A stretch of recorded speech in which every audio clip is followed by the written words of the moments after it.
मोदींनी सांगितलं आमदारांनी माझ्या अंगावर येऊन दाखवा. आता तो कुठल्या बिळात बसलाय पहिलं बघून घ्या.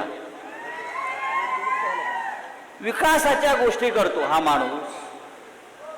मला वाटतं 2 वेळा आमदार झाला, 3 वेळा खासदार झाला, जवळजवळ 20 वर्ष हा माणूस सत्तेमध्ये आहे.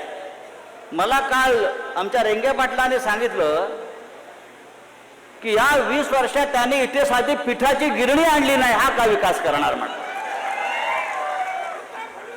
साधी पिठाची गिरणी जो माणूस इथे निर्माण करू शकला नाही,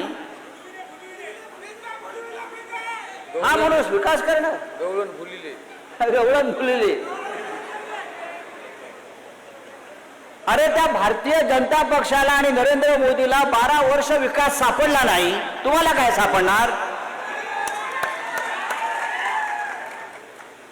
हे म्हणे ऑपरेशन टायगर करतायत साले.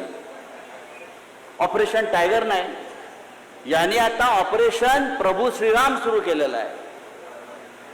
ऑपरेशन श्रीराम, रामाचं ऑपरेशन. ज्या श्रीरामाने यांना सत्ता मिळवून दिली, आम्ही त्या रामाच्या अयोध्येसाठी शिवसैनिकांनी बलिदान दिलं. हिंदुत्व सम्राट बाळासाहेब ठाकरेंनी हा लढा उभा केला हिंदुत्वाचा आणि श्रीरामाचा, आणि म्हणून रामाचं मंदिर उभं राहिलं. त्या रामाच्या मंदिरातल्या 550 कोटीच्या दानपेट्या या भारतीय जनता पक्षानं पळवल्या. हे आमचं हिंदुत्व. आणि त्यांच्या पक्षामध्ये हे गांडूद बॉस बूट चाटायला गेलेले आहेत.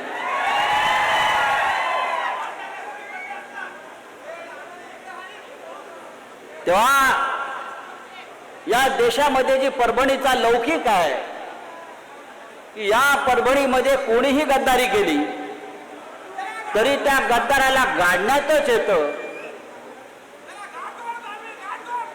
आणि काय विकास, विकास म्हणजे काय? परभणीचा हा काय विकास करणार आहे? हा काय परभणीचं दुबई करणार आहे का? हा काय परभणीचं सिंगापूर करणार आहे का? हा काय परभणीचं स्वित्झर्लंड करणार आहे का? अरे हा पत्र्याच्या घरात राहणारा साधा शिवसैनिक आज कुठे राहतो? 2000 कोटीचा मालक आहे म्हणून मला कोणीतरी सांगितलं.